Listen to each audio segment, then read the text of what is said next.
Hi tears, காலையில் 7 மணிக்கு கொஞ்சம் கொஞ்சமாக பனி விலக ஆரம்பித்து வெயில் வர ஆரம்பிச்சிருச்சு. நமக்கும் இப்போ தான் கொஞ்சம் சுறுசுறுப்பாக வேலை பண்ண தோணும்.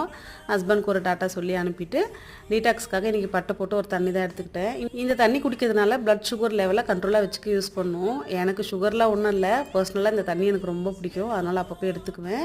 இன்றைக்கி வந்து ஒயிட் குருமா தான் ரெடி பண்ணலான்னு நினச்சிட்டு இருந்தேன். ரொம்ப நாளாச்சு இது பண்ணி, குழந்தைங்களுக்கும் ரொம்ப பிடிக்கும். தேங்காய் கொஞ்சம் தாராளமாக ஒரு மிக்ஸி ஜாரில் ஆட் பண்ணிவிட்டு கொஞ்சமாக சோம்பு, கசகசா, பொட்டுக்கடலை ஆட் பண்ணிக்கலாம். முந்திரி இருந்தாலும் ஒரு 4-5 ஆட் பண்ணி நல்லா ஃபைனாக தண்ணி ஊற்றி அரைச்சி எடுத்துக்கலாம். தாளிப்புக்கு கொஞ்சமாக எண்ணெய் ஊற்றி பிரியாணி ஸ்பைசஸ் கொஞ்சம் கொஞ்சம் ஆட் பண்ணிக்கலாம். பச்சை மிளகா, வெங்காயம், காரத்துக்கு இந்த பச்சை மிளகா மட்டும்தான். நம்மக்கிட்ட என்ன காய்கறி இருக்கோ எல்லாம் போட்டு நல்லா வதக்கிட்டு மூடி போட்டு வேக வச்சு எடுத்துக்கலாம். தக்காளி ஒன்று ஆட் பண்ணியிருக்கேன். அரைச்சி வச்ச விழுதும் போட்டு நல்லா மிக்ஸ் பண்ணிவிட்டு தண்ணி கொஞ்சமாக கலந்துட்டு ஒரு 8 நிமிஷம் கொதிக்க வச்சேன்னா சூப்பராக ரெடி ஆகிடும். இது பரோட்டா, சப்பாத்தி, அப்புறம் இடியாப்பத்துக்குலாம் ரொம்ப நல்லாயிருக்கும். இன்றைக்கி நான் இடியாப்பத்து கூட மேட்ச் பண்ணி சாப்பிட்டேன். வீடியோ பிடிச்சா சப்ஸ்கிரைப் பண்ணி சப்போர்ட் பண்ணுங்கள்.